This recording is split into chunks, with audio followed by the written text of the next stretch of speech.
Fala galera, meu nome é Orlando, eu sou designer, trabalho com comunicação visual e com design de produto digital. Ou seja, bom, hoje eu vou mostrar como eu fiz um ensaio de retratos com luz natural, usando o mínimo de recurso possível. Vamos lá.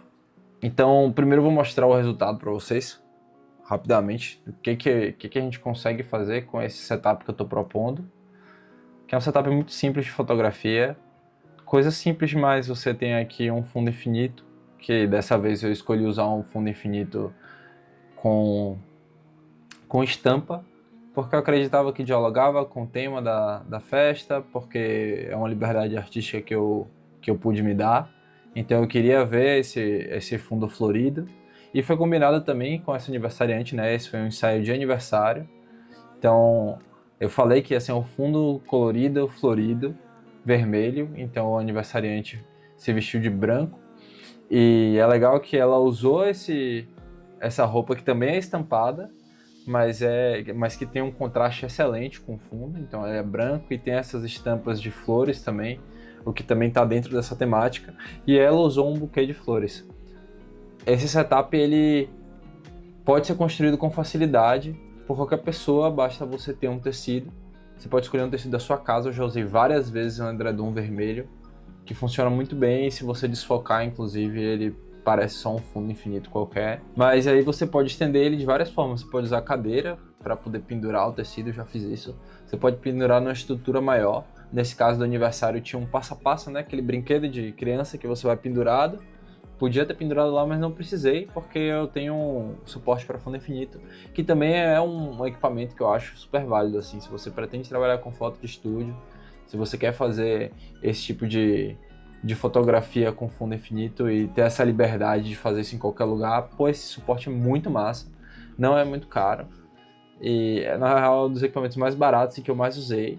E você pode estar sempre trocando fundo infinito. Eu uso muito tecido, porque é barato, e eu acho que funciona muito bem. Tem fotógrafos famosos na história da fotografia que usam. Bom, aí o que é importante quando você vai pensar, né, num tipo de ensaio desse? Porque eu não só estava fazendo um ensaio com... Eu estava fazendo um ensaio com fundo infinito de estúdio, mas a luz que eu estava usando era a luz do sol, né?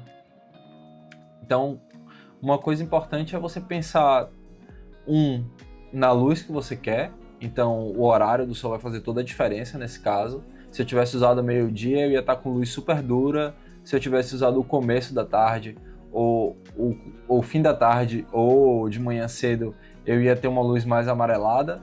Só que ia ser uma luz muito rápida, que muda muito rápido. E eu queria uma luz relativamente constante para facilitar a edição das fotografias. Então eu peguei ali próximo ao fim da tarde, um meio da tarde, quando a sombra já tinha tomado lugar. Então eu estava fazendo um ensaio sobre sobre a sombra de árvores e de outros anteparos, né, que tinham lá um telhado e tal, que quando o sol batia ele não vinha reto de cima.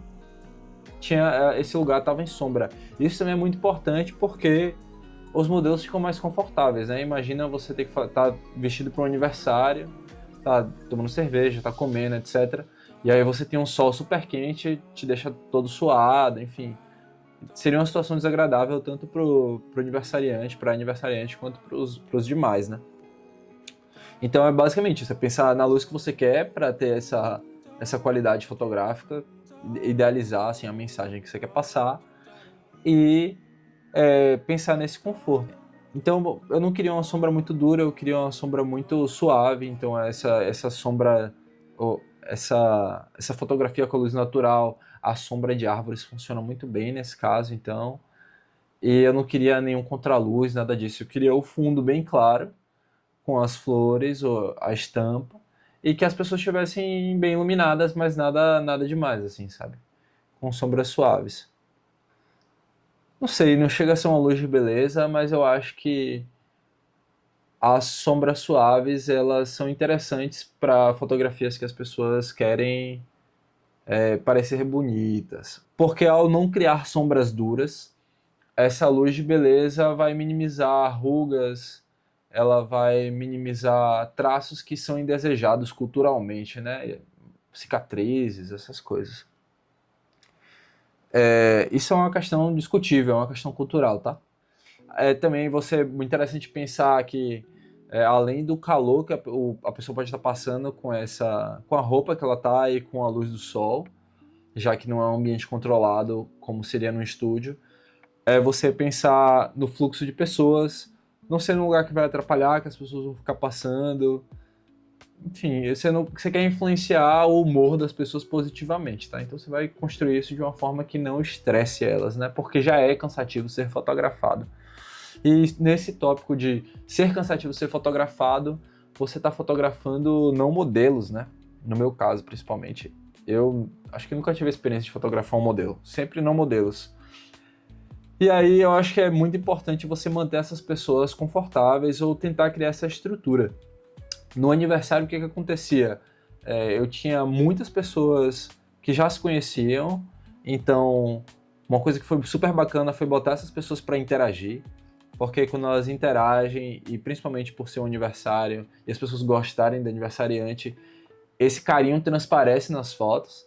Então ficam fotos muito mais legais do que só a pessoa posando sozinha, o aniversariante só posando sozinho. Apesar de ter fotos muito bonitas da aniversariante sozinha, quando as pessoas interagem, tem essa coisa que transborda, né? Que aparece nas fotos, essa beleza do contato com o outro.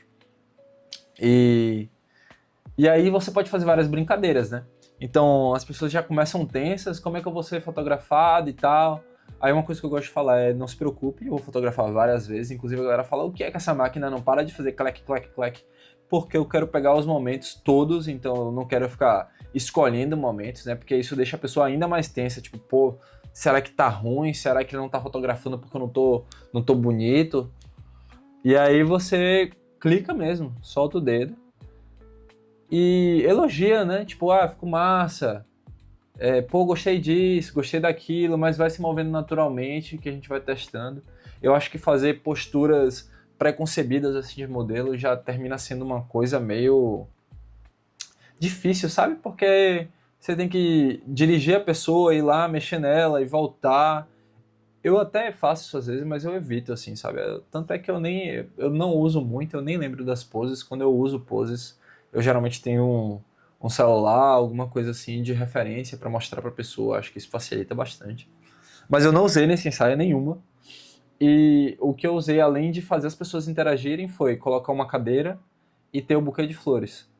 Porque com esses dois objetos, aumenta muito o número de possibilidades. Primeiro que a pessoa já fica mais confortável, muitas vezes, só de sentar. Ela pode cruzar as pernas, ela pode ficar de lado na cadeira, ela pode ficar com a cadeira de frente, de costas, do jeito que você quiser. E o buquê de flores é uma coisa que a pessoa está segurando, né? Ela pode... aumenta muito a quantidade, o gestual da pessoa, né?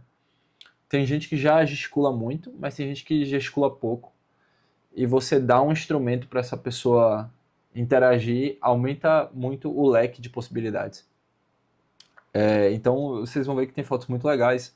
O buquê no rosto, o buquê do lado, o braço em cima da cadeira.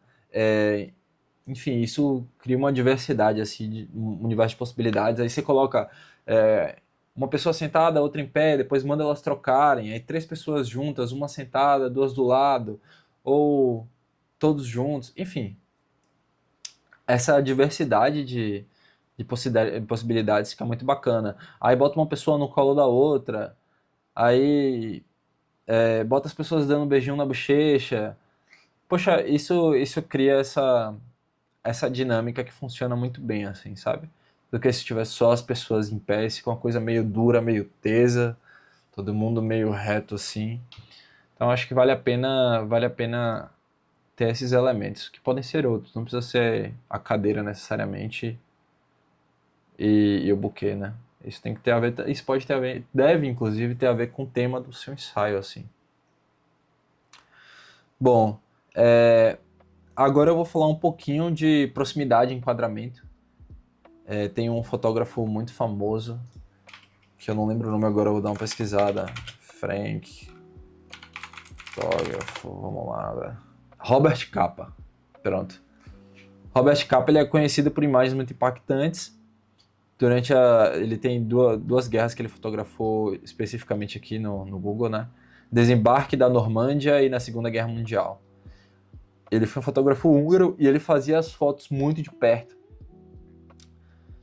E, pô, numa guerra, imagina o perigo de você fazer as fotos de perto, mas isso cria muito impacto para a imagem. Quando você se aproxima do sujeito que você está fotografando, isso pode ser, obviamente, também com uma lente teleobjetiva, mas quando você se aproxima, você cria um impacto visual que muitas vezes você não tem no dia a dia, às vezes você nem pode chegar tão perto de uma pessoa, né? Mas quando você faz um retrato, você se aproxima desse sujeito, você coloca... É uma coisa realmente que você não tem no dia a dia, assim. Quantas pessoas você chega tão perto, assim? E aí você pode ver uma pessoa que você nem conhece, assim, tão de perto, e isso é uma coisa que o retrato possibilita, né? E olha que tem uma parada também, né? Tem um ponto negativo disso. Eu uso uma 35mm para fotografar, é basicamente a lente que eu uso. Mas beleza. Aí eu vou lá e me aproximo das pessoas. Eu tenho que criar uma relação confortável com esse sujeito que está sendo fotografado, porque eu realmente chego perto. E às vezes as pessoas ficam meio assim, calma, não bota essa lente tão perto da minha cara. Mas funciona assim. Pelo menos tem funcionado até então. Você tem que basicamente criar essa relação e conversar com a pessoa e você vai se aproximando e rola. Inclusive, fotografando em estúdio, eu fotografei muito no meu quarto, que é super apertado, tirava os móveis e fotografava. E funcionava, entendeu? Então, chegar perto é uma estratégia que eu acho que é um investimento, sabe? Vale a pena. Conclusão, então, agora desse vídeo. Véi, eu fiz esse... eu fiz esse roteiro com a ajuda do chat GPT, né? Daí ele tá falando assim, reforce a ideia. Não é o equipamento que faz a foto, é você quem faz a foto. E de fato, você usa o que você tem, véi, tem uma cacetada de fotógrafos no YouTube falando isso. E de fotógrafos no mundo real falando isso. Que no começo a gente tá muito apaixonado por equipamento, mas conforme a gente vai fotografando, a gente vai vendo que não é isso que faz a foto. E claro que você, com equipamento X ou Y, isso pode te limitar e vai te limitar a determinado estilo de fotografia, mas não quer dizer que sua foto vai ser ruim. É isso. Eu acho que esse vídeo acaba aqui. Fica aí com os resultados, dá uma olhadinha em cada um dessas fotografias com um pouquinho mais de calma. Eu espero que vocês tenham gostado. É o meu primeiro vídeo pro YouTube, eu tô feliz com esse começo, tanto é que eu tô gravando agora 00:30, mas eu tava muito afim de fazer isso. Eu acho que isso vai marcar toda uma nova etapa agora do meu processo, da minha vida. Eu quero estar lançando vários vídeos sobre fotografia, sobre vídeo, sobre arte, sobre design. E eu sou formado em design. Eu trabalho principalmente com design digital, mas eu tô sempre navegando entre comunicação visual e design de produto digital. Então eu já trabalhei com interação, com experiência do usuário. Mas me amarro em fotografia, adoro produzir arte. Tive um pequeno hiato, que eu não consegui produzir quase nada, porque estava cansado, porque tinha que trabalhar, porque tinha que ganhar dinheiro e fazer outras coisas, mas acho que agora, com esse YouTube, eu pretendo estar fazendo esse tipo de coisa. Eu pretendo estar trazendo meus trabalhos, tanto profissionais em design quanto em fotografia, quanto meus trabalhos pessoais em arte. Eu espero que eu possa também estar contribuindo, né, com o desenvolvimento de vocês, se vocês tiverem interesse. Então, sei lá, eu não me considero um professor, mas eu sonho em ser um professor um dia. Eu espero que o pouco que eu possa contribuir auxilie vocês aí na caminhada de vocês. Nem que seja uma conversa entre pares e que a gente possa estar aqui trocando e conhecendo vocês e acho que construindo uma comunidade, acho que essa é uma parada que eu sinto muita falta depois que eu saí da faculdade. Só chega mais aí e cola junto comigo, eu espero que a gente consiga se divertir um pouquinho e continuar produzindo. É isso. Valeu, brigadão, galera. Não vou gravar isso de novo, isso foi só um corte único. E amanhã é só editar essa parada toda e lançar no YouTube. Acho que vai ficar massa. Tamo junto.